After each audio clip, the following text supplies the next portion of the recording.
the Yves Saint Laurent Touche Eclat. Touche Eclat. Eclat, latent. The Touche Eclat, latent. Hello, good morning, good afternoon, good evening, whatever time it is you're watching this video. Thank you so much for clicking on my channel. My name is Emmy and I do YouTube videos mostly on makeup. I do not post regularly, so I'm sorry I don't have a schedule to give you guys, but please subscribe if you like watching my videos. If you enjoy them, then subscribe so you get notified when I do post. It's usually a couple times a month. You'll get the little bell ringing letting you know I posted, which in turn helps me to keep you as a viewer. So I do appreciate that very much. Today we are doing a twofer. We are doing a review of two products, which I was so excited to get my hands on. I'm gonna say that so wrong. Radiance Awakening Foundation.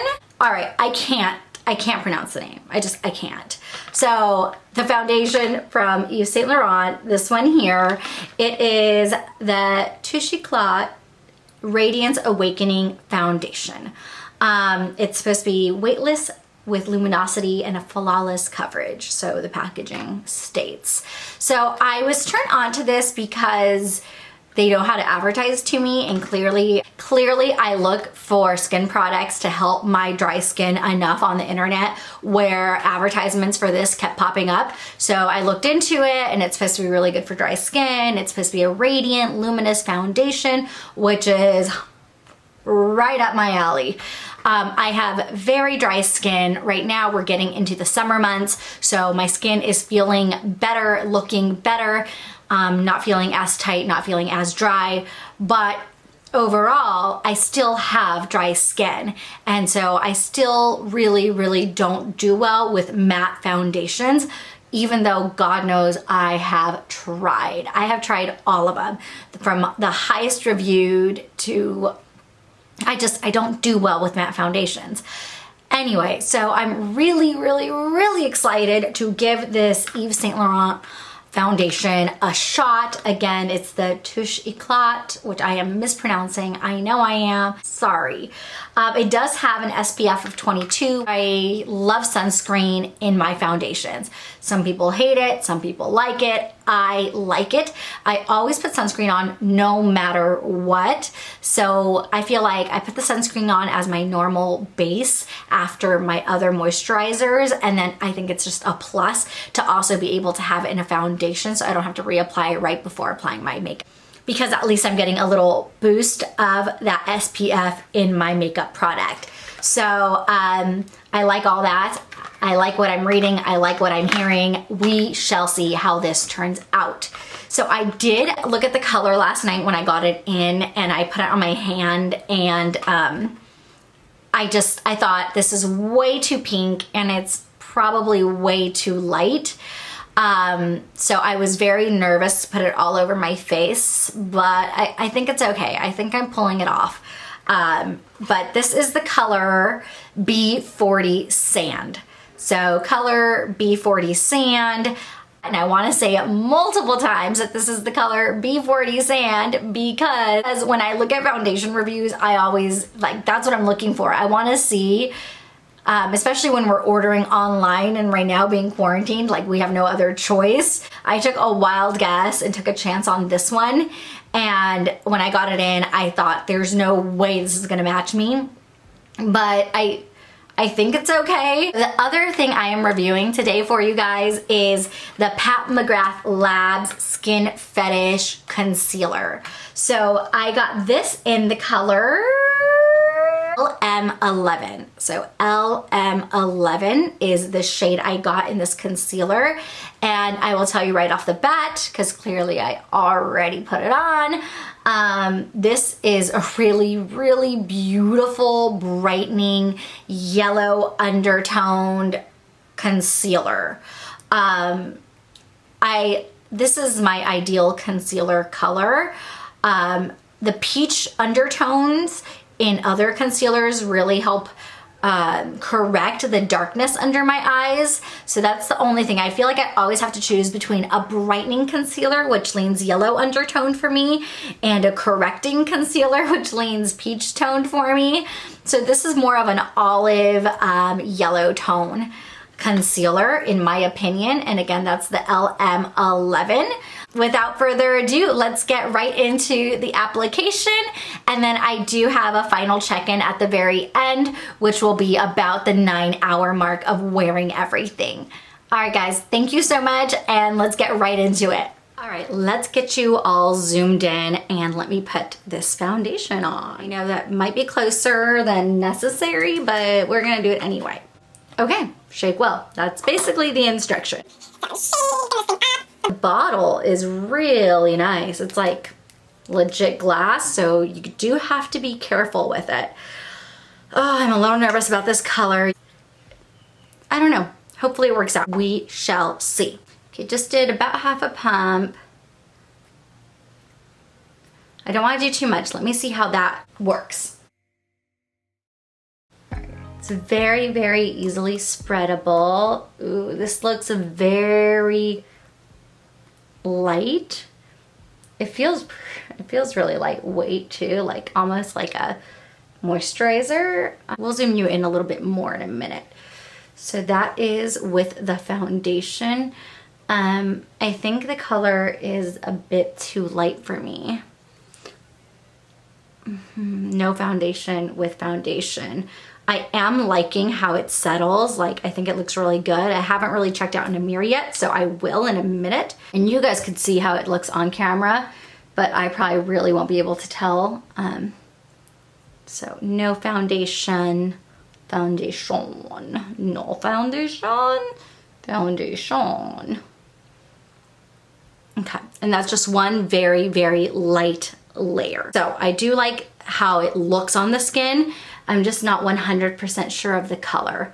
In winter, this color might be fine, but right now that we're heading towards summer and I already have some color on my face, I don't know. Okay. Let me do this side with a sponge and then we'll compare. Okay, so I'm gonna use a wet Juno sponge. That may have been a little bit more product than the previous side, but it's okay. So it's definitely going further. So that could just be that it was definitely a bigger pump. I did about half pump on the other side of my face, and this felt more like 3/4 of a pump.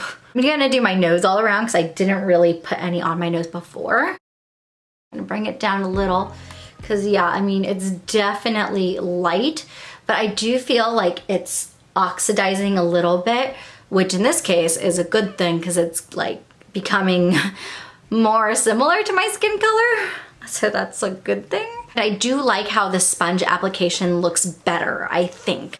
They look really similar, but I think it looks just a little bit better. Here, let me zoom you guys in. So this is the sponge application side. And this is the brush application side. However, I do feel a little bit like it's not apples to apples because I put a little bit more product on this side, and that might be why I like the coverage better on this side. So let me add just a teensy bit more product to this side with a brush, and we can really give it a fair shot. This is the side with the brush. This is the side with the sponge. I think product level is about the same on both now, and I'm going to do my forehead with the sponge. So I put less product on my forehead because I contoured a bunch anyway and do like the highlighting and the contour shades and all that. So I don't really need a lot of base product up here. Officially. Sponge side, brush side, foundation is on. I'll probably wash it off around midnight, but it's 3:30. We'll see how long it lasts staying nice and pretty and all that. First impression is I really, really, really, really love the finish of this foundation. I love it. it doesn't feel like I'm wearing anything. It literally feels like I'm wearing no makeup, zero makeup. My face feels light and fresh, but it is giving me a beautiful level of medium coverage. It's very medium. It's not full coverage by any means, like a very standard medium coverage with a very natural finish. So this is right up my alley with how I like the finish of my foundations to look. I do prefer the more natural to dewy finish foundations. Again, I've said this 1,000 times and I'll say it again. I think that's because I'm such a dry skinned gal that matte just emphasizes how dry my skin is. So I definitely do not gravitate toward a matte look or a matte foundation. We will see how long it lasts, if the coverage continues, if it breaks up, all of that. I'm gonna do a first impression of the Pat McGrath Labs one, Skin Fetish Sublime Perfection. So the packaging is really cool. It's like, it's cool. I don't know. There's no other way to explain the packaging. It's just cool. Okay, that fell out. Concealer, ooh, this bottle is glass as well. So we are just going to place it right on. I'm not gonna try to do any correcting. I'm just gonna put it on. I don't know what it is about this concealer. It feels refreshing. Is that a weird way to describe a concealer? Refreshing? I don't know, it feels really nice. Like every time I put the dot on, I just wanted to put more on, which might be completely unnecessary. I probably should have got really light-handed on one side and heavier on the other, but this is where we're at. So we're gonna use my little tiny spongy thing. I really have been liking how this works on the concealer area of my face recently. I really like the color. This color is very olive yellowy, so it has a very nice brightening factor. I noticed that right away, like immediately I noticed when I put the mirror to my face that this was a very brightening color. So that is definitely a plus. Transfer a little bit to my eyelids, but not like a whole lot, just a little bit. Just pressing it in. I'm a little undecided on the coverage. Obviously, I have pretty darn intense dark circles, so it's the fact that it did do a really good job covering is great. I think it would have been better because it has such a brightening factor. I should have used a peach corrector first, and then I think this would have brightened so beautifully. Where right now, the darkness is trying so hard to like peek through the brightness. So I wish I would have corrected first because I do love the way it's laying. I love that it's not accentuating any of my fine lines around my eyes. It's doing a really, really good job, and the color of it for brightening is beautiful. And I think it's a really perfect shade for me for that factor, but I think I should have corrected first. That way it would look actually brighter than like right now. I feel like in certain shadows, like the darkness is really still peeking through, but I don't want to mess with it too much because that's going to affect how it lays, and I just really want to see how this lays and how it does on its own. This is one of those concealers I already could tell I really like at first impression. It doesn't feel heavy, it doesn't lay heavy, it doesn't look cakey. Like it feels and looks really good. I just feel like maybe I should buy a peach undertoned one along with this one. And then together they would be perfection. But I also could just use a peach corrector. You know what I mean? 3:43. I'm gonna try to make it to midnight. That hasn't really been an issue lately. That's been my usual bedtime during this quarantine process. And we'll see how it looks at midnight before I wash it off. Right now it is 5:09. 5:09. Right now the foundation has been on, I guess, an hour and a half. So it should be at the mark where I think foundations usually look the best, which is about an hour in, maybe a little plus. So a lot of times, in my opinion, foundations will go on a certain way, and about the hour to hour and a half mark is probably when they look their best, up to about the 4-hour mark. If it's a good foundation, it should stay looking pretty good. And then even a pretty decent foundation about the 5-hour mark, I feel like starts losing its intensity and its coverage just a little bit. And that's pretty average in my opinion. Amazing foundation will look phenomenal till like 6 to 7 hours. Even then, if they last about 7 hours looking identical to at the 1 hour mark, then I say it's an amazing foundation. So that's my expectation of foundations. I feel like that's important to kind of say, because people's expectation of what good, bad, and okay are totally different. That being said, I also should mention that always keep in mind when you're watching, especially foundation, powders, and concealer videos, that these are products that completely can lay different one person to another person, and it all depends on your skin type, on texture, on so many different factors. So just because I end up loving or hating something doesn't mean it will or won't necessarily work for you.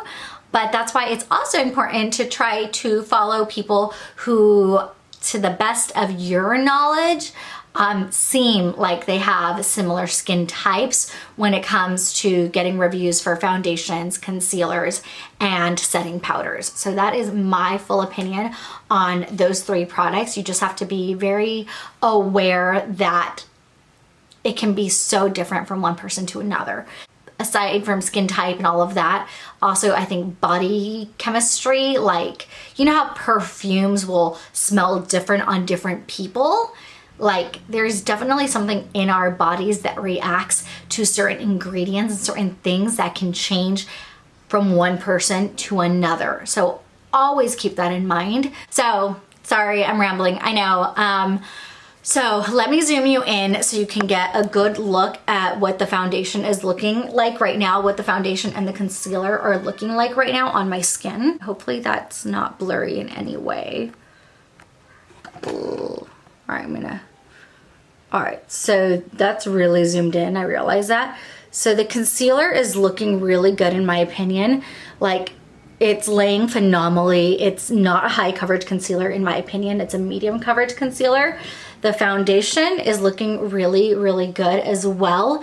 Let me, like the usual spots, like right here, it always gets in those lines, but that's every foundation from super high end to super, like, you know, inexpensive.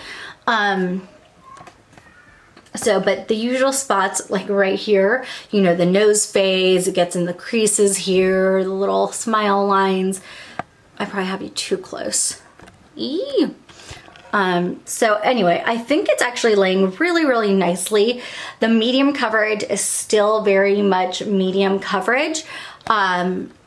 So it's not full coverage by any means, but it's a nice medium coverage. And as for the shade, I think once I did my bronzing and my contouring, the shade kind of was good enough. I still feel like it's slightly too light for me, but it's okay. Like, I can deal with it. I'll keep it. It'll be my winter color and it's fine. Yeah, I am really, really loving the finish of this foundation. It just looks so natural, and it doesn't look heavy, but it's doing what I need it to do, which is to just like even out the surface of my skin to make it look smooth and healthy. So that's my preferred look on foundation. Again, right now is when it should be looking its best. So the true test is how it's going to look in about 5 more hours or so. So I will do a check-in at the end and you guys will see, and we will judge this thing together, both the foundation and the concealer. So for right now, I will let you guys go, and in just 1 second, you guys will see the final review. Hey, we have made it to the evening, to the evening. I'm tired. I'm really, really, really tired. So it's 11:40 p.m. and this has officially been on a little over 8 hours, about 8 hours.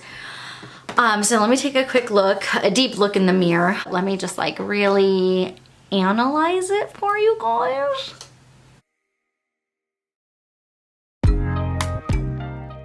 Okay, so I feel like the coverage is at about 50% from when it started. So we're at 8 hours. I haven't done much, but I cooked dinner. We were outside most of the evening. I haven't also just been like sitting on the couch the whole time. I've definitely been moving around. So I guess I'm saying I've done a little bit like just above the line of nothing for the past 8 hours. And it looks okay. So I would say coverage on the foundation is about 50% and coverage on the concealer is about 50% of where it started. However, the thing about both of these that I will say is that they have both faded phenomenally.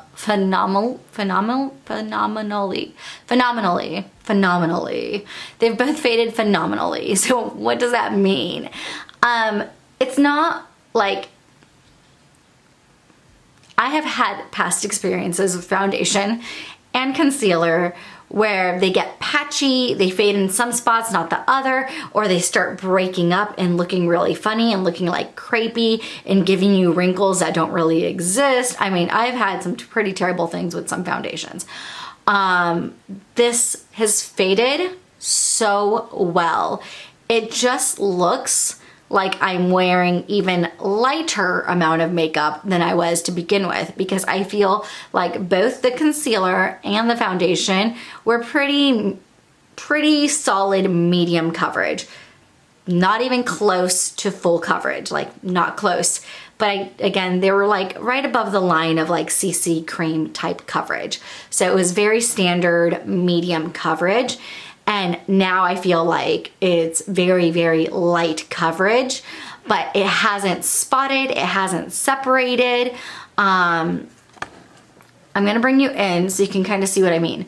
Like if you look at my nose, like it's fine. So a lot of times you get weird separation or lines right here.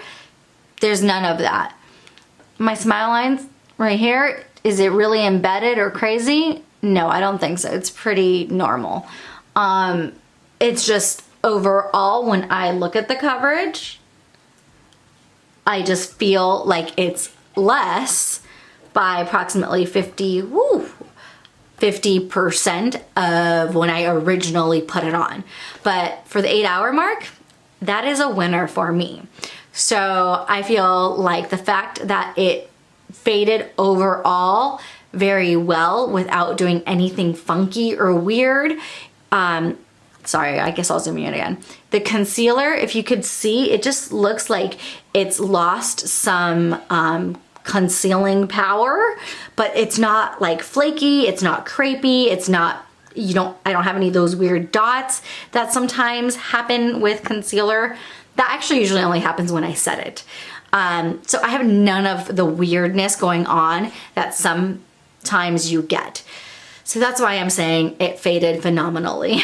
It looks really, really good for the 8 hour mark, but by no means am I gonna sit here and pretend it looks like it did 4 hours ago. So I did not do like a 4 or 5 hour check-in because I felt like it looked pretty good. It looked pretty similar to when I originally applied it at that point in time. And in fact, I was absolutely loving how it looked. I was like, this is one of my holy grail foundations at that point. Just waiting to see how it ends up. And so now officially seeing it after 8 hours, I can say I absolutely love the Touche Eclat. Oh, I'm gonna mess that up every time. Touche Eclat. Anyway, the YSL foundation is absolutely one of my favorites. I'm gonna continue to use it. I'm gonna see how it layers, but I absolutely love how it looks. At the 4-hour mark, it was still looking pretty much the same as at the 1-hour mark. And obviously at some point between the 4-hour mark and now, it has definitely faded in coverage, but I still really, really like it. Like I really like it. I think it's great.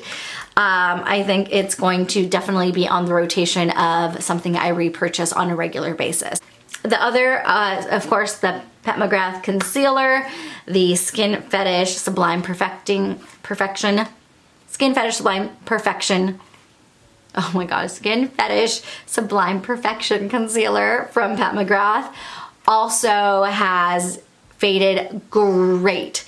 The only negative about that concealer is that I wish it had more coverage to begin with. But again, I did mention that because I have such dark circles, it does help when I correct and then conceal. I loved the yellow brightening undertone of this shade, which is the LM11. And I really like that it doesn't do anything funny or weird. It didn't like do anything crazy to my fine lines around my eyes. It didn't start creeping. Like the worst part of concealers, it did none of that. However, its concealing power isn't quite as there as I wish it was. Because I have such dark circles, I just require a very, very good high coverage concealer. And this is not a high coverage concealer. I would say this is very medium, maybe even medium to light coverage. But I did love the way that that shade brightened. It just wasn't full coverage enough to really cover my dark circles in the first place. And now that it's faded, the dark circles are very prominent. So I love the formula, not in love with the coverage. I wish it was a little bit heavier, but then again, that would change the formula. You know what I mean? Like you have to win some and lose some. So I do really like it. I would say think twice about it if you have really dark circles. If you like concealing and you have minor dark circles, then I think you'll end up loving this, concealer. All right, guys, that is my final check-in. Thank you so much for watching. I really appreciate it. Remember to subscribe and ring the notification bell because I only post a few times a month on a completely random schedule. It is the only way that you'll know that I posted, so that way you can keep watching these videos as I so appreciate it. Share with friends that you think will enjoy. I guess I haven't done this PSA in a while, but I will tell you guys now. I started my channel because I felt that we were getting less and less honest reviews in the YouTube community. And I just wanted to, I guess, contribute to be an honest reviewer. I have absolutely no ties to any makeup companies. I don't even receive PR. I don't receive any of that. Not that I'm against it. I would happily accept it if it came.